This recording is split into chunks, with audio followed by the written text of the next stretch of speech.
우리 함께 나눌 말씀 느헤미야 1장 1절에서 11절의 말씀입니다. 느헤미야 1장 전체의 말씀입니다. 느헤미야 1장 1절에서 11절 우리 함께 한 목소리로 봉독하겠습니다. 하갈의 아들 느헤미야의 말이라. 아닥사스다 왕 제20년 기스를 월에 내가 수상궁에 있는데 내 형제들 가운데 하나인 하나니가 두어 사람과 함께 유다에서 내게 이르렀기로 내가 그 사로잡힘을 면하고 남아있는 유다와 예루살렘 사람들 형편을 물은즉 그들이 내게 이르되 사로잡힘을 면하고 남아있는 자들이 그 지방 거기에서 큰 환난을 당하고 능욕을 받으며 예루살렘 성은 허물어지고 성문들은 불탔다 하는지라.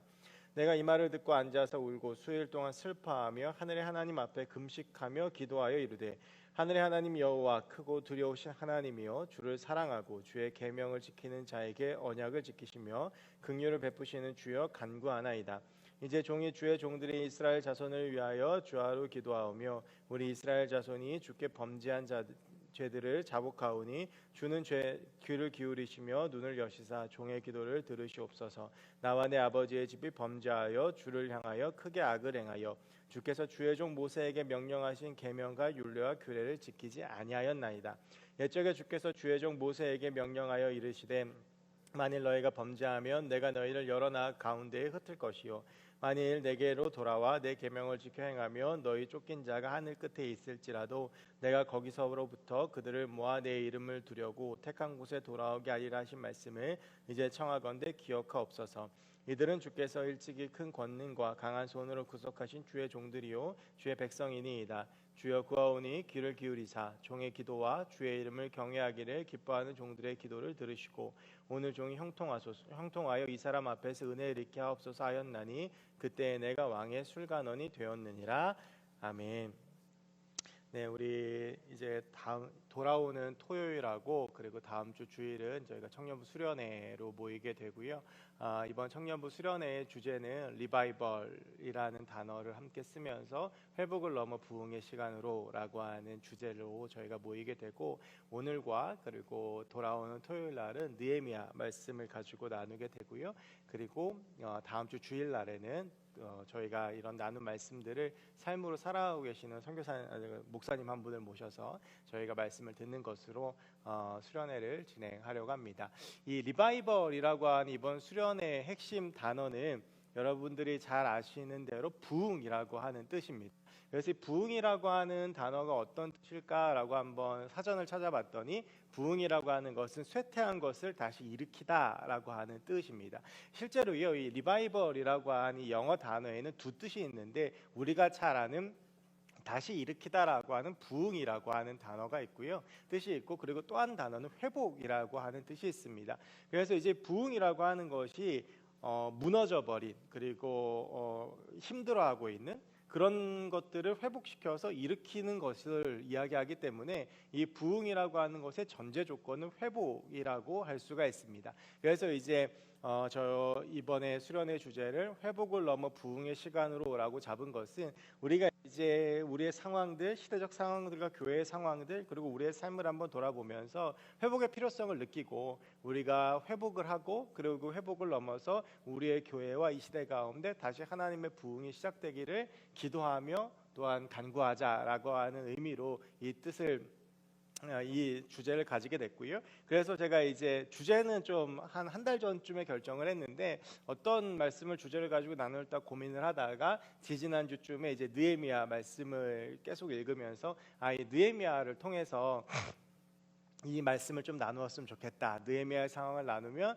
우리에게 큰 도전이 되겠다라는 생각이 저 나름대로는 들어서 이제 느헤미야를 주인공으로 잡았습니다. 그래서 이번 주 토요일 날 느헤미야에 대해서 느헤미야가 이제 예루살렘으로 돌아가서 성벽을 재건한 사건을 집중적으로 다룰 텐데 그 모든 것들을 다 토요일 날 다루려면 우스갯소리로 얘기했지만 설교가 한 4-5시간 될 것 같아서요. 오늘 이제 그 배경에 대해서 잠깐 먼저 말씀을 드리고 그리고 나서 이번에 돌아오는 토요일은 느헤미야가 예루살렘에 돌아가서 했던 그 사역들을 집중적으로 보면서 그런 느헤미야를 통해서 우리가 과연 어떠한 삶의 자세로 살아가야 되는지에 대한 삶의 자세를 한 3가지 정도 나누어 보려고 합니다. 그래서 토요일 날 너무 겁먹지 않고 오셔도 됩니다. 뭐 그렇게 막 길게 한 4-5시간 하지 않을 테니까 상황이니만큼 이제 느헤미야 이 말씀을 알기 위해서는 그 당시 시대적 배경을 우리가 좀 이해할 필요가 있습니다. 근데 이제 이 남유다의 역사, 북이스라엘의 역사는 제가 뭐 기회가 될 때마다 강의를 통해서 설교를 통해서 자주 말씀을 드렸기 때문에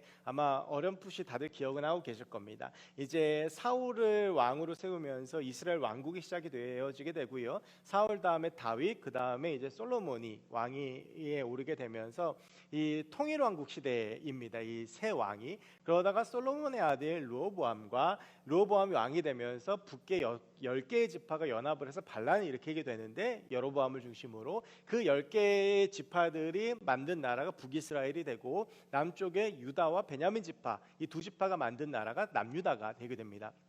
그래서 이제 그때부터 분열왕국 시대가 시작이 되어지게 되는데요. 이 분열왕국 시대의 역사가 쭉 되다가 북이스라엘이 주전 722년에 아수르에 의해서 멸망을 당하게 되고, 그러나 홀로 남겨진 남유다가 계속 이제 그 힘겹게 주변의 여러 강대국들의 위협과 전쟁 속에서도 힘겹게 그 나라를 지켜가다가 주전 587년 혹은 586년이라고 보는데, 그때 이제 바벨론에서 멸망을 하게 됩니다. 그리고 나서 이제 유대인들이 거의 대부분이 이제 바벨론으로 포로로 끌려가게 되고, 그 중에는 다니엘과 세 친구처럼 조금 이렇게 똑똑하고 그리고 능력 있는 사람들은 발탁되어서 이제 왕궁에서 교육도 받고 고위관직에 오르게도 됩니다. 그렇게 해서 꽤 오랜 시간이 지나다가 바벨론이 결국에는 영원할 것 같았던 바벨론이 망하게 됩니다. 이것은 작년 동계수련회 때 혹시 기억하실지 모르겠지만 작년 동계수련회 주제가 다니엘이었는데요. 그 다니엘 말씀을 하면서 둘째 날 아침에 나누었던 다니엘 5장에 잘 기록되어져 있는 말씀입니다. 벨사살 왕 때에 이 바사 제국에 의해서 이 벨사살 왕이 느부갓네살의 손자인데요. 굉장히 그 느부갓네살은 위대한 제왕이었고, 물론 그 중에 7년 동안 미치광이가 된 적도 있었지만 굉장히 훌륭한 제왕이었고 정치적인 능력도 탁월하고 그 리더십도 있었지만, 벨사살은 전혀 그렇지가 못했어요. 그래서 그 다니엘 5장을 보면 이런 장면이 나오죠.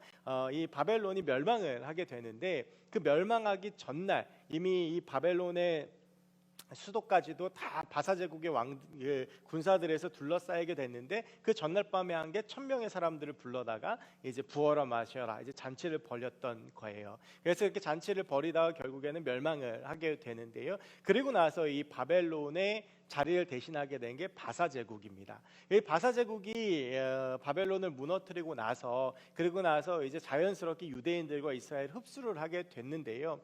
그러다가 이제 538년 주전입니다. 다 기원전이에요. 538년에 그때 바사의 왕이 고레스라고 하는 사람이 고레스 칙령이라고 하는 것을 발표하면서 이스라엘 백성들을 다시 고향 땅인 예루살렘으로 일부 돌려보내게 됩니다. 그리고 그때 그들의 지도자로 세웠던 사람이 스룹바벨이라고 하는 사람이고, 이렇게 이스라엘의 첫 번째 포로 귀환이 일어나게 됩니다. 이제 538년에 포로 귀환이 일어나서 여러분 잘 아시는 대로 그때 이제 제가 몇 주 전에 학계에 대해서 설교를 했는데, 뭐 기억을 지금도 하고 계시는지 잘 모르겠지만, 그때 이제 학계가 굉장히 지지부진한 성전 재건을 계속 촉구했다 라고 하는 말씀을 드린 적이 있는데요. 이 스룹바벨과 함께 이스라엘로 돌아온 유대인들은 눈앞에 펼쳐진 광경에 경악을 금치 못했습니다. 자신들의 자존심과 같았을 때 예루살렘 성전은 완전히 무너졌고, 예루살렘 성벽도 무너졌고, 그냥 예루살렘이 초토화가 되었고, 이미 예루살렘에는요 먼저 이 북이스라엘이 멸망을 했잖아요, 아수르에. 그러면서 북이스라엘의 수도가 사마리아인데, 이제 이 사마리아와 북이스라엘 땅으로 많은 이방인들이 유입이 됐어요. 특별히 이제 아수르인들이 거기 와서 살고, 그러면서 이방인들과 그리고 또 이제 뭐 혼혈인들이 그 지역을 사로잡았다가 예루살렘이 비었다는 소식을 듣고 이 좋은 땅을 그냥 내버려 둘 리가 없잖아요. 그래서 이 예루살렘이라고 하는 이스라엘 백성들에게선 자존심과 같았던 땅이 이방인들에게 짓밟히고, 내가 이 땅의 주인인데, 우리 민족이 이 땅의 주인인데 이미 다른 사람들이 다 그곳을 차지하고 있는 거예요. 이런 여러 가지 어려운 상황, 무너진 예루살렘 성과 성벽들, 성전들, 이런 걸 보면서 굉장히 큰 좌절감에 빠졌다가 스룹바벨로 인해서 예루살렘 성전을 재건하기 시작을 합니다. 근데 그때 제가 말씀드렸지만 약 16년 동안 막 성전이 재건이 멈추기도 했다가, 그리고 막 어려움도 겪고, 그래서 학계가 막 참다 못해서 성전 다시 짓자 막 외치고 했다가, 이제 이런 일들이 일련의 일들이 쭉 일어나서 결국에는 작지만 이 예루살렘 성전의 재건이 일어나게 됩니다. 이게 1차 포로 귀환 때 있었던 일이에요. 그리고 나서 꽤 오랜 시간이 지나고 난 다음에 약 한 주전 한 60년경 이때쯤에 그 학사 에스라에 의해서 2차 포로 개환이 일어나게 됩니다. 근데 이제 이 느헤미야 앞에 보면 에스라가 나와요. 에스라의 10장의 말씀이 나오는데 사실은 예전 성경에는요 에스라와 느헤미야 같은 책이었다고 그래요. 그래서 이제 뒤에 보시면 느헤미야 뒤에 보시면 이제 에스라가 다시 등장을 하거든요. 그러니까 이 둘 사이가 그 에스라서하고 느헤미야서의 간격이 한 10년 정도밖에 되지가 않습니다. 약 10년 정도밖에 되지가 않는데 이제 1차 포로 기한이 있고 약 한 80년 정도 지난 다음에 에스라가 2차 포로 기한을 하게 돼요. 그러면서 이제 그때에는 뭐 건물을 건축하고 다시 그런 게 아니라 다시 이제 조그맣게 지어진 예루살렘 성전을 보면서 하지만 여전히 황폐하고 무너지고 회복되지 않은 예루살렘을 보면서 민족들의 죄를 회개하고 우상 숭배를 회개하고 그러면서 하나님 앞에 서고자 노력하는 영적 부흥 운동이 일어나게 돼요. 이게 2차 포로 기한이에요. 그리고 나서 약 14년이 지난 후에 1차 포로 기한으로부터 약 90년이 지난 후에 느헤미야가 3차 포로 기한을 하게 됩니다. 그때 이스라엘 백성들을 이끌고 오게 되는데요. 이게 이제 이 느헤미야서까지 오는 상황입니다. 그래서 느헤미야가 이제 포로 기한을 했던 때가 주전 444년경인데요. 그러니까 이제 1차 포로 기한으로부터는 약 한 140년 정도의 시간이 있다라고 보실 수 있겠습니다. 그래서 이제 그게 이제 느헤미야를 이해하기에 있어서가 앞선 내용이에요. 그러면 느헤미야가 왜 예루살렘으로 돌아갔느냐라고 하는 것인데 이제 그 부분을 우리가 좀 오늘 나누어 보려고 느헤미야 1장을 집중적으로 이제 느헤미야를 보면 이제 한 가지 우리가 느헤미야서를 시작하면서 인식하고 생각해야 되는 것은 이 느헤미야는요. 이 느헤미야서는 학자들의 거의 대부분의 공통된 의견은 느헤미야가 굉장히 오래 살았대요. 굉장히 고령까지 살았다고 해요. 그래서 예루살렘 총독으로 갔다가 유다 총독 갔다가 다시 한번 돌아왔다가 다시 갔다가 그리고 나서 뭐 이렇게 노년을 쭉 보내다 굉장히 나이가 많이 들어서 죽었다라고 하는데 그래서 이 느헤미야서는 공통적으로 하는 이야기가 느헤미야가 그의 말년에 쓴 회고록과 같은 책이라고 해요. 그래서 자기가 이제 쭉 지나온 일들을 돌아보면서 썼던 책이다. 그래서 자기 인생을 돌아본 책이다라고 하는 걸 이해하면서 이 말씀을 쭉 읽으시면 좋을 것 같아요. 이제 그걸 이제 느헤미야 1장 1절에 보면 느헤미야의 말이다라고 하면서 그 이야기를 분명히 하는데요. 1장 1절에 이어지는 말씀을 보면서 이 일이 언제 일어났던 적인가라고 하는 것을 느헤미야가 분명히 얘기하는데 그게 언제냐면 내가 수상궁에 있을 때라고 해요. 아닥사스다와 그 제 20년에 에스라가 이제 그 2차 포로 기한했을 때가 그 아닥사스다 왕 7년일 때거든요. 그 약 13, 14년이 흐른 뒤라고 볼 수가 있겠죠. 그때 내가 수상궁에 있었다라고 이야기를 합니다. 근데 이제 이걸 통해서 우리가 비춰볼 수 있는 느헤미야의 신분은요. 굉장히 고위직이었다라고 하는 것을 볼 수가 있어요. 그러니까 이게 수상궁이라고 하는 게 바사의 왕궁이고 왕이 사는 곳인데 거기 거주하는 사람이다라고 하면 이 느헤미야가 굉장히 그 높은 직위에 있었던 사람이다라고 하는 것을 볼 수 있는데 그것은요 뒤에 다시 나오지만 느헤미야가 술관원이 됐다라고 하는 것을 통해서도 알 수가 있어요. 어쨌든 느헤미야가 왕궁에 그러니까 굉장히 느헤미야 입장에서는요 성공한 인생이에요. 포로로 끌려와가지고 아버지 때부터 포로를 끌려와서 노예로 살았는데 그 나라의 왕궁에 취업을 한 것도 모자라서 굉장히 그 고위직까지 올라갔을 정도니까 권력도 가지고 있고 그리고 이제 뭐 탄탄대로가 펼쳐져 있는 그런 사람이었다라고 볼 수가 있습니다. 그러니까 걱정할 게 없는 사람이죠. 사실은 굉장히 그 앞으로 펼쳐질 뭐 노후나 이런 것들이 보장된 사람이라고 할 수가 있어요. 그런데 뒤 이어지는 2절과 3절 말씀에 보면 느헤미야에게 아무 걱정이 없고 근심이 없어 보일 만한 느헤미야에게 굉장히 그를 근심하게 하는 일이 벌어지는데 그 2절 말씀에 보면 내 형제 하나니라고 느헤미야에게 얘기하는데 친형제는 아닌 것 같고요. 아마 느헤미야가 의형제처럼 여기는 굉장히 그 소중한 사람이었던 것 같아요. 그래서 나중에 하나니를 어느 정도 신임하냐 하면 예루살렘 성벽이 재건되어지고 나서 느헤미야 7장 2절을 보면 이 하나니를 예루살렘 성문의 출입을 관장하는 사람 그러니까 굉장히 그 모든 보안을 책임지는 보안 책임자로 세우게 됩니다. 그러니까 그 정도로 이제 신뢰하던 사람인데 이 하나니를 통해서 이제 무너져 그 자신의 고향 예루살렘 고국 이스라엘의 소식을 듣게 돼요. 근데 이제 그게 2절 3절에 나오는데 그때 하나니가 뭐라고 말하냐 하면 황폐하고 불타고 무너졌다 라는 이야기를 해요. 1차 포로 기한 때 예루살렘 성전을 세웠고 2차 포로 기한 때 영적 부흥이 일어나서 무언가 굉장히 이스라엘이 회복의 기로로 들어가는 것처럼 보였는데 여전히 10년이 지난 다음에도 이스라엘의 상황은 지금 어떤 상황이냐면 회복되지 못하고 완전히 무너져 버려서 거기에서 힘들어하고 괴로워하고 있는 것이 현재 예루살렘의 상황이라고 하는 거예요. 느헤미야가 이 소식을 듣고 마음이 너무 아팠던 거예요. 여러분, 이 당시에 예루살렘 상황이 어땠냐면 이제 스룹바벨이 1차 포로교환 때 유대 땅의 총독으로 임명을 받아가지고 예루살렘을 돌아가잖아요. 근데 여러분, 총독이라고 하는 직책이 어떤 직책이냐면 우리나라에도 우리나라 일제강점기 때 조선 총독부가 있었고 그 책임이 총독이었잖아요. 그러니까 이제 어떤 나라에서 이 나라를 지배하는데 이 나라를 실제적으로 지배하기 위해서 이 왕이 신뢰할 만한 이 나라를 다스릴 만한 관료를 파송을 해요. 그리고 나서 실질적으로 이 나라에 대한 지배권을 줍니다. 그래서 그곳에서 지배하고 다스릴 수 있게 하는데 그게 총독이에요. 그래서 우리가 총독 그러면 떠오르는 사람이 누구예요? 빌라도잖아요. 그래서 예수님이 마지막 십자가에 못 박혀 돌아가실 때 그 마지막 최종 판결한 게 누구예요? 빌라도예요. 그러니까 이게 총독이에요. 그래서 스룹바벨에게 이 예루살렘과 유다 땅에 대한 정권을 주면서 파송을 했던 거예요.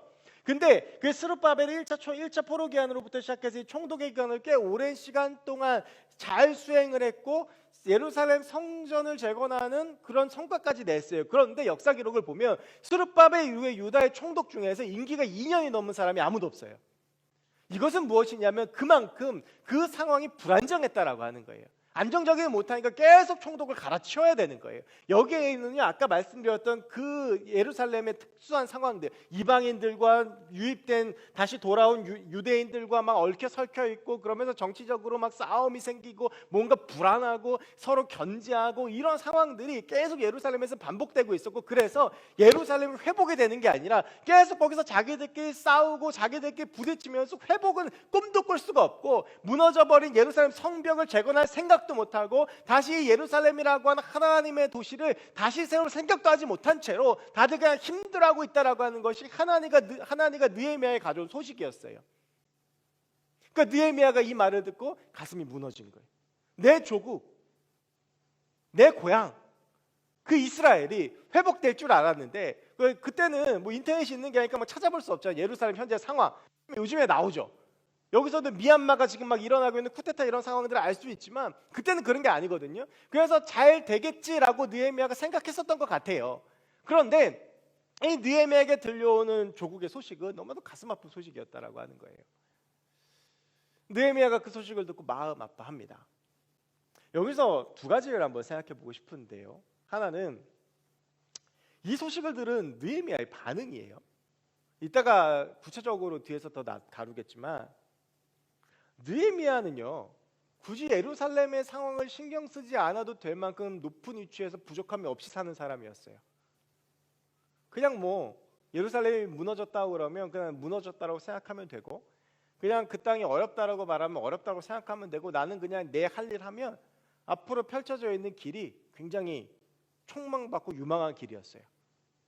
그런데 느헤미야는 이 조국에 무너져버린 그 현실들이 나한테 진짜 큰 문제로 다가왔어요. 그에 대해서 어떻게 반응했는지 설교 마지막에 보기로 하겠고요. 두 번째는요, 저는 묘하게 오늘 느헤미야가 1장 3절에서 하나님에게 들었던 이 예루살렘 소식이 지금 현재 우리의 나라와 교회의 상황과 겹쳐 보였습니다. 3절 말씀을 제가 다시 한번 정확하게 읽어드릴게요. 그들이 내게 이르되 사로잡힘을 면하고 남아있는 자들이 그 지방 거기에서 큰 환난을 당하고 능욕을 받으며 예루살렘 성은 허물어지고 성문들은 불탔다 하는지라. 그러니까 이제 그 남아있는 사람들이요, 성문도 불타고 능욕당하고 환난당한다라고 하는 거예요. 여러분, 이거를 지금 두 가지의 방향으로 우리 사회와 교회를 보면 1년 전부터 시작된 코로나 때문에 많은 사람들이 힘들어하고 정상적인 생활이 가능할까라는 그런 생각이 들 정도로 많은 어려운 상황 속에 저희가 놓여져 있습니다. 우리 청년들 중에서도 자영업하는 청년들, 취업해야 되는 청년들, 그리고 지금 공부하는 청년들, 진로를 결정해야 되는 청년들이 이런 여러 가지 문제들 때문에 아파하고 힘들어합니다. 단순히 코로나 때문인가? 근데 꼭 그렇지는 않아요. 우리 사회를 보면 가진 자는 더 가지게 되고 가난한 자는 더 가난하게 되고 지금도 병들고 신음하는 사람들이 있고 아파하는 사람들이 있다라는 것이죠. 여러분, 혹시 연탄을 보신 적 있으십니까? 제가 어렸을 때는요, 집이 다 연탄이었어요. 예전에는 눈이 오면 그 연탄으로 가지고 눈사람 만들고 그랬어요. 근데 요즘 연탄 구경하기가 힘들어요. 그럼에도 여전히 겨울이 되면 연탄 봉사하는 분들이 있고 지금도 여전히 그런 분들을 위해서 석탄을 채굴을 합니다. 지금도 어렵고 힘들어하는 분들이 분명 이 사회 가운데 있어요. 남의 이야기인 것 같지만 여러분 지금 대한민국 사회에 희망이라는 걸 볼 수 있는 사회입니까? 많은 청년들이 대한민국을 헬조선이라고 부릅니다. 그게 지금 우리가 처해 있는 한국의 상황이에요. 부조리하고 어렵고 힘들고 빈부의 격차가 심하고 무너져 버린 것 같은 것. 그러면 교회는 어떻습니까? 그럼 교회는 좀 다릅니까? 여러분 이따가 말씀을 곧 마치고 부흥이라는 찬양을 부를 텐데 아마 이게 제가 골라놓고도 이게 아는 사람이 있을까라는 생각이 좀 들었었어요. 이게 되게 오래된 찬양인데 제가 고등학교 때 나온 찬양이에요.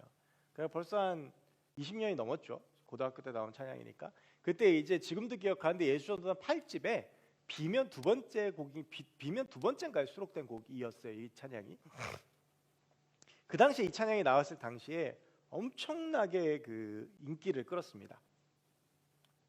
그때는 이 찬양을 부르면서 다들 이 대한민국 땅에 하나님의 놀라운 부흥이 올 거라고 믿어 의심치 않았습니다. 제가 고등학교 다닐 때는 교회 상황이 어땠냐면요. 제가 그 파트 사역할 때 파트 사역을 했을 때가 2005년부터 2007년, 2008년인데 그때 제가 사역했던 그 단체 사진을 보면요. 교회 학교가 미어 터졌어요. 저희 유년주일학교가 작년 성도가 800명인데 유년주일학교에 나오는 애들이 1, 2, 3학년 애들이 100명이 넘었으니까요. 그때는 막 교회마다 막 사람들이 미어 터지고 아마 그런 기억들 가지고 계신 분들이 있을 텐데 막 교회마다 사람들이 많고 예전에 저희 청년부도 그러지 않았습니까? 그때는요. 뭐 예수전도 화요 모임 한다 그러면 줄 서서 들어갔어요. 그때 다 무슨 생각을 했냐면 이제 곧 정말 놀라운 부흥이 한국교회에 시작될 거다. 그래서 그 부흥에 동참하고자 다들 신학교에 오느라고 신학교 경쟁률도 되게 높았어요. 그때는요 막 신학교 들어가는 게 뭐 하나의 자랑처럼 되고요. 교회마다 막 그런 애들 하나씩 있고 좀 교회에서 신앙 좀 좋아 보이면 선생님들이 다 와가지고 너 신학해라 막 이렇게 얘기할 정도로. 그런데 지금 한국교회 상황은 어떻습니까? 지금 한국교회는요 부흥이라는 말을 입에 담을 수조차 없습니다. 그저 유지만 해도 감사한 거죠.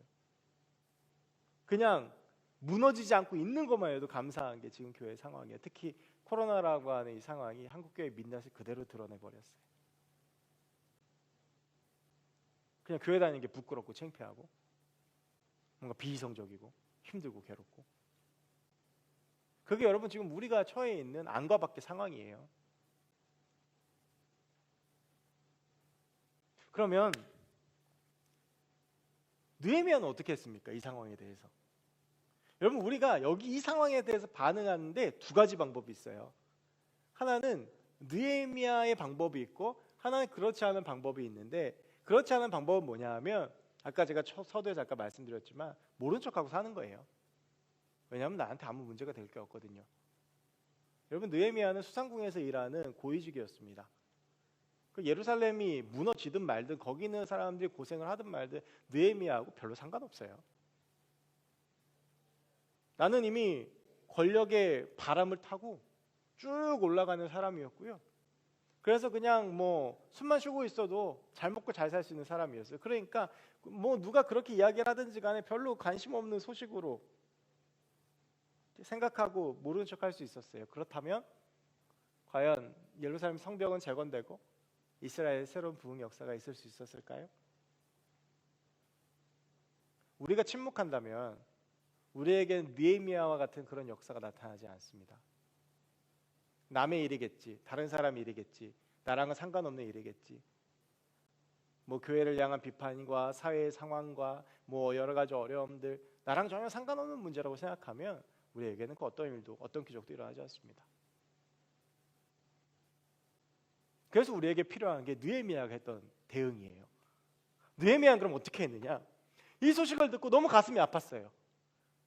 나는 지금 잘 먹고 잘 살지만 내 조국이 저렇게 가슴 아파하고 힘들어하고 있고 하나님의 도시가 무너지고 하나님의 성이 무너진 거 그게 너무 가슴이 아팠어요. 그래서 느헤미야가 어떻게 했냐면 슬피 울며 수일 동안은 슬피 울며 금식하며 기도했어요.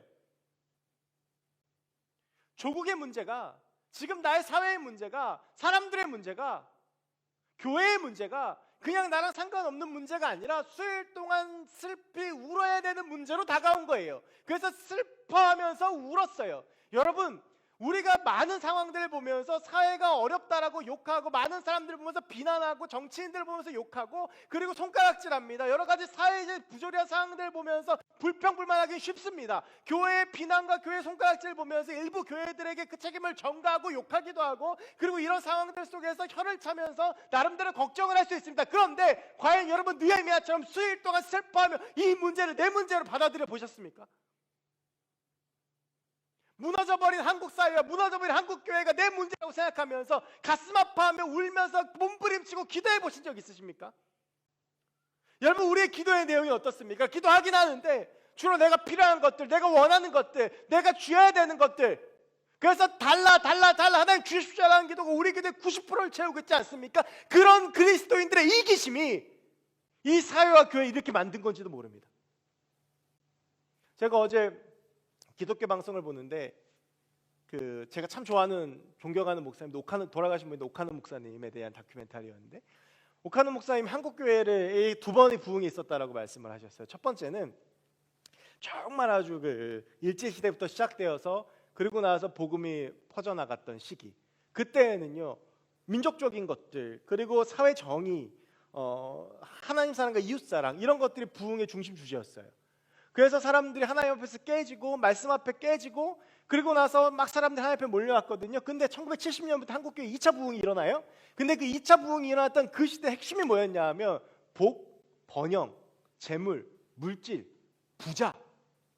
예수 믿으면 부자 된다 라고 하는 거였어요.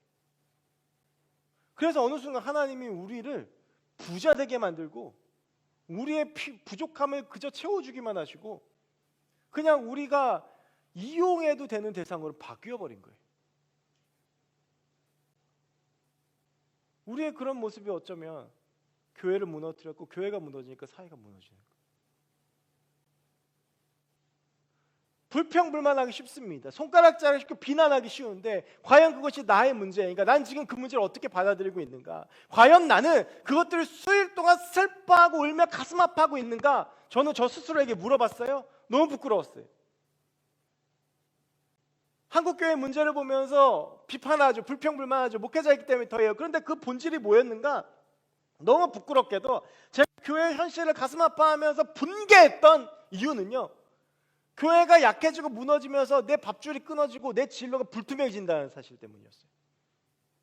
교회가 좀 잘 돼야 갈 데도 많아지고 성도들이 좀 많아져야 그래도 나도 좀 뭔가 이렇게 보장된 미래로 가는데, 그게 아닌 거예요.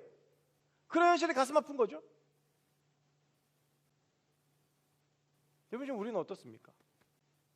느헤미야가 그렇게 수일 동안 슬퍼하다가 시작한 게 뭐냐면 금식이었어요. 금식하며 기도하는 거. 여러분, 신앙생활을 하면서 하는 행위 중에 제일 고통스럽고 힘든 행위가 금식이에요. 혹시 해보셨습니까? 한 끼 말고. 제가 파트 전도사 할 때 멋모르고요, 25세 젊은 패기로 일주일 금식 기도를 교사들한테 선포하고 한 적이 있어요. 고난주간 일주일 동안 내가 금식하겠다. 죽는 줄 알았습니다. 진짜 힘들어요. 여러분, 금식이라는 것은요, 목숨을 거는 거예요. 왜냐하면 안 먹으면 죽잖아요. 그러니까 단식 투쟁이 비슷한 거 아니에요? 금식도 하나님 앞에 금식하면서 기도하는 건 그만큼 시급하고 긴급한 문제가 있는 거예요. 내가 목숨을 걸 만큼. 오늘 느헤미야는 슬퍼하면서 금식하며 내 조상들의 죄까지 다 고백하고 기도했어요. 지금 이 사회에 내 민족, 내 동족들이, 우리 민족이 겪고 있는 문제가 내가 목숨을 걸어야 될 만큼 중요한 문제였던 거예요. 그렇게 금식하는 느헤미야를 통해서 하나님은 회복의 역사를 시작하셨습니다.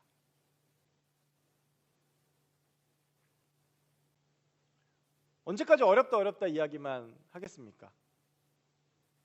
언제까지 교회 현실들과 사회들을 보면서 불평불만하겠습니까? 이제 우리가 느헤미야처럼 반응해야 될 때입니다. 입술이 아니라 내 마음으로 이 사회를 품고 기도하며 정말 하나님의 일들을 감당하며 울며 금식하고 기도해야 되는 것이 우리 그리스도인들의 삶의 자세입니다. 그렇게 우리가 살아가면 하나님이 일하기 시작하십니다. 그래서 1장 11절에 하나님께서 그 일하심을 시작하는 걸 보여주시는데 느헤미야가 술 맡은 관원이 됩니다. 이 술 맡은 관원은 딴 게 아니고요, 그 왕에게 들어가는 모든 술을 검수합니다. 왜? 독이 들었나 안 들었나. 워낙 그때는 독살되는 일들이 많으니까. 쉽게 말하면 왕의 목숨을 책임진 사람이에요. 느헤미야를 하나님께서 그 위치로 올려주신 거예요. 그리고 나서 2장에 보면 그 위치를 이용해서 느헤미야가 왕에게 자신의 민족들과 자신의 상황을 이야기하고 3차 포로기한이 시작이 되게 되거든요. 여러분, 우리가 지금 우리가 처해 있는 우리 사회와 내 직장과 그리고 내 가정과 내 삶과 우리 교회의 문제들을 남의 문제로 여기는 것이 아니라 내 문제로 받아들이고 슬피 울면서 금식하고 기도하고 하나님 앞에서 애통하며 정말 이 문제를 가지고 주님 앞에 나아가고 기도할 때, 이 땅의 황무함과 이 황폐함을 보면서 아파하고 기도할 때, 그때 하나님이 일하기 시작하신다고 저는 믿습니다. 거기서 회복이 시작되어지는 거예요. 여러분, 한 발짝 떨어져서 저거 남의 문제야, 나랑은 상관없어, 저건 저 사람 문제야, 저 교회의 문제야, 저거는 저 사회의 문제야, 나랑은 아무 상관없어라고 생각하면 아무 일도 일어나지 않아요. 나랑은 상관없어 보이지만 지금 일어난 저 일을 하나님의 시각으로 바라보고 해석하면서 슬피 울며 기도하고 내 문제를 받아들이고 금식하며 하나님 앞에 매달릴 때에 하나님이 우리 사회 가운데 일하기 시작하시고 나를 통해 하나님의 역사를 일으키시는 회복의 역사가 시작되어지는 것입니다. 그렇게 회복이 시작되어지며 그 회복의 시간들을 넘어서 부흥이 시작되어지는 것입니다. 여러분, 우리가 그 하나님의 사역에 참여하는 하나님의 사람들이 됐으면 좋겠습니다. 참 어려운 시기라고 말합니다. 그렇지만 참 예전 말에 그런 말 있죠. 위기가 기회입니다. 이 시기에 우리가 또 하나님께 기도하고 매달리고 기도하고 정말 하나님 앞에서 금식하고 우리 청년들이 울면서 나아가고 내 직장을 위해서, 내 가정을 위해서, 이 사회를 위해서, 교회를 위해서 우리가 금식하며 매달린다면 하나님은 다시 일하시고 진정 하나님의 부흥을 우리 가운데 주실 줄로 믿습니다. 그 느헤미야의 역사가 저와 여러분의 삶 가운데 있기를 간절히 원합니다.